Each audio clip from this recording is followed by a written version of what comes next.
Message जो है वो व्हाट्सएप मैसेज किया गया, बड़े उतार के तुम्हें नंगा करेंगे।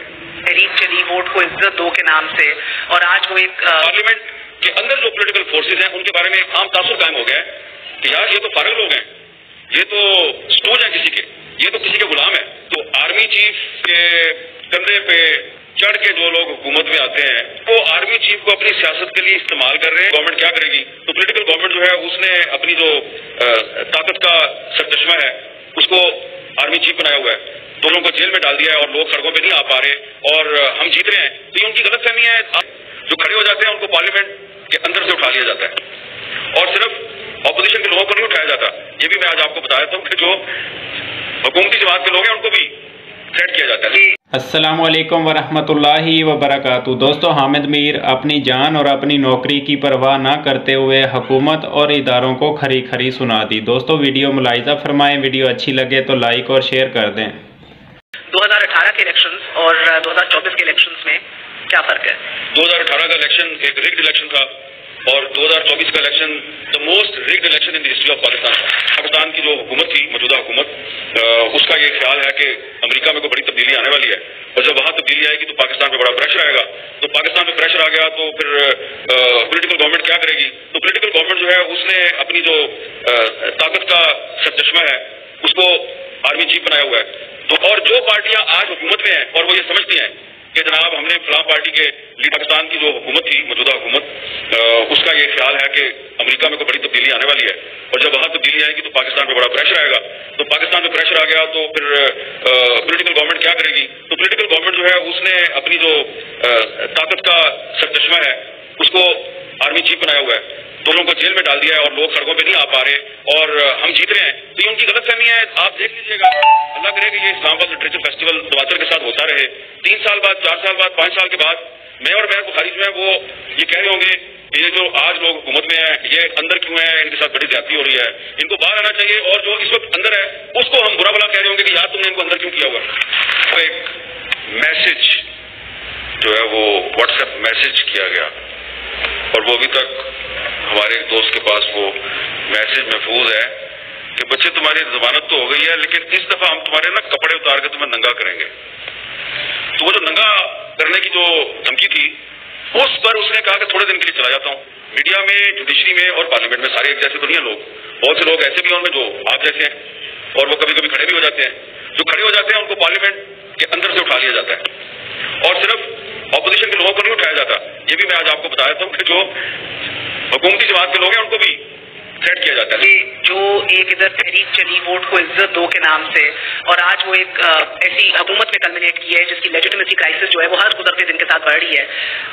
टर्निंग पॉइंट क्या था? जब मार्च 2022 में उस वक्त की हुकूमत के खिलाफ वोट ऑफ नो कॉन्फिडेंस आया तो मेरे पर तो पाबंदी थी और वो 8-9 महीने से पाबंदी चली आ रही थी और पाकिस्तानी मीडिया में मैं बैन था। तो मुझे आप ये नहीं कह सकते कि जी मैं भी जो है वो जो इवेंट्स हो रहे थे या सीक्वेंस ऑफ इवेंट्स था मैं उसका कोई हिस्सा था। इतना अरसा वो साहब चीफ जस्टिस ऑफ पाकिस्तान रहे, एक दफा भी उन्होंने अरशद शरीफ के केस की हियरिंग नहीं की।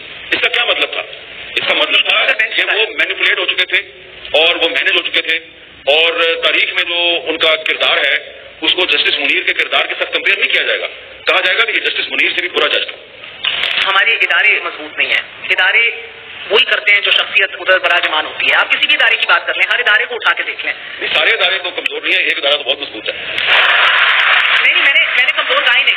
इदारे को हेड कौन कर रहा है, चाहे वो काजी फायज ईसा हेड कर रहे हैं जुडिशरी को, या चाहे वो बाजवा साहब हेड कर रहे हैं फौज को, या चाहे इधर नवाज शरीफ की हुकूमत है, वो कब फर्क पड़ेगा कि इदारे अपने तरीके से मजबूत होंगे और अपनी डोमेन में रहेंगे। देखिए, वो उस वक्त होगा जब आप कॉन्स्टिट्यूशन ऑफ पाकिस्तान को रिस्पेक्ट करना शुरू कर देंगे। अब अगर आप इलेक्टेड पार्लियामेंट को अपना गुलाम बनाएंगे और उस पार्लियामेंट को मैनेज करके आप इस कॉन्स्टिट्यूशन में अपनी मर्जी की अमेंडमेंट्स करवाएंगे तो ठीक है, आप वक्ती तौर पे तो सियासी फतह हासिल कर रहे हैं, लेकिन आप पार्लियामेंट को कमजोर कर रहे हैं और कॉन्स्टिट्यूशन को कमजोर कर रहे हैं और पार्लियामेंट और कॉन्स्टिट्यूशन को कमजोर करने का मतलब है आप पाकिस्तान को कमजोर कर रहे हैं। पार्लियामेंट के अंदर जो पॉलिटिकल फोर्सेज हैं उनके बारे में एक आम तासुर कायम हो गया है कि यार ये तो फारग लोग हैं, ये तो स्टूज हैं किसी के, ये तो किसी के गुलाम है। तो टर्निंग पॉइंट बताइए पिछले 5 साल में जिधर इस आइन की पासदारी नहीं की गई, अब अदलिया के फैसले हों उनको बेवकूफ समझा गया है, उनकी पासदारी न करना कोई मसला नहीं। 2022 के एंड में आके सही था या गलत था? सूबों की असेंबली को तोड़ा गया और हमारा ये ख्याल था कि 3 महीने के अंदर इलेक्शन हो जाएगा। फिर जब नेशनल असेंबली की मुद्दत खत्म हो गई अगस्त 2023 में, तो अगेन 3 महीने में इलेक्शन करवाना था। उस वक्त चीफ जस्टिस काजी साहब, तो बंदयाल साहब हों या काजी साहब हों, दोनों जो है उनकी पीछे से कोई डोर खींच रहा था। और तब चीफ जस्टिस ऑफ पाकिस्तान जो है वो आईने पाकिस्तान पे अमल दरामद ना करवाए। 2 सूबों की असेंबलियों का इलेक्शन टाइम पे नहीं हुआ और फिर उसके बाद कौमी असेंबली और बाकी सूबाई असेंबलियों का इलेक्शन टाइम पे नहीं हुआ, तो आइन उसी वक्त वायलेट हो गया था। और मेरा ख्याल है कि ये टर्निंग पॉइंट था। काजी साहब तो क्रेडिट लेते हैं इलेक्शन कराने का, ये उनका काम ही नहीं था, क्योंकि उन्होंने इलेक्शन कमीशन ऑफ पाकिस्तान और प्रेसिडेंट ऑफ पाकिस्तान में एक डिस्प्यूट पैदा हो गया और ये चीफ जस्टिस ऑफ पाकिस्तान का काम नहीं था कि वो प्रेसिडेंट को और इलेक्शन कमीशन से कहे कि तुम दोनों मिलकर इलेक्शन की डेट अनाउंस करो। मुस्लिम लीग नून रिकवर कर जाएगी जो डेमोक्रेटिक क्रेडेंशियल्स को धचका लगा है? देखिए, मुस्लिम लीग नून जो है वो एक पॉलिटिकल पार्टी है और मसला इस वक्त एक पॉलिटिकल पार्टी का नहीं है, मसला सिर्फ चंद पॉलिटिकल पार्टीज का नहीं, मसला पूरे मुल्क का है, मसला इन सब लोगों का है, मेरा आपका है। हमें पाकिस्तान की फिक्र करनी है, सिर्फ एक पॉलिटिकल पार्टी की फिक्र नहीं करनी।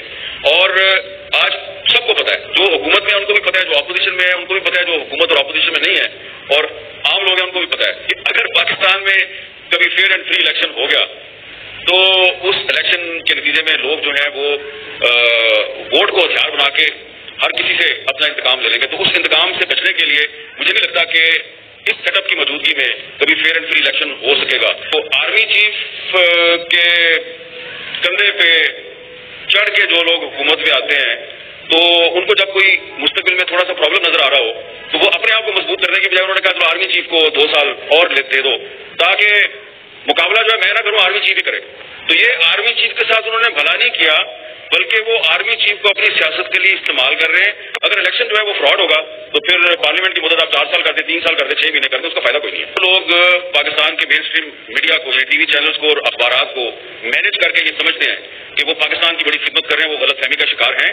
क्योंकि आम आदमी जो है जब वो टीवी चैनल्स में होने वाली डिस्कशन या टीवी चैनल पे चलने वाला जो खबरनामा है, जब वो उस पर यकीन नहीं करेगा और वो जब अखबार की खबर पर यकीन नहीं करेगा तो वो सोशल मीडिया पे जाएगा।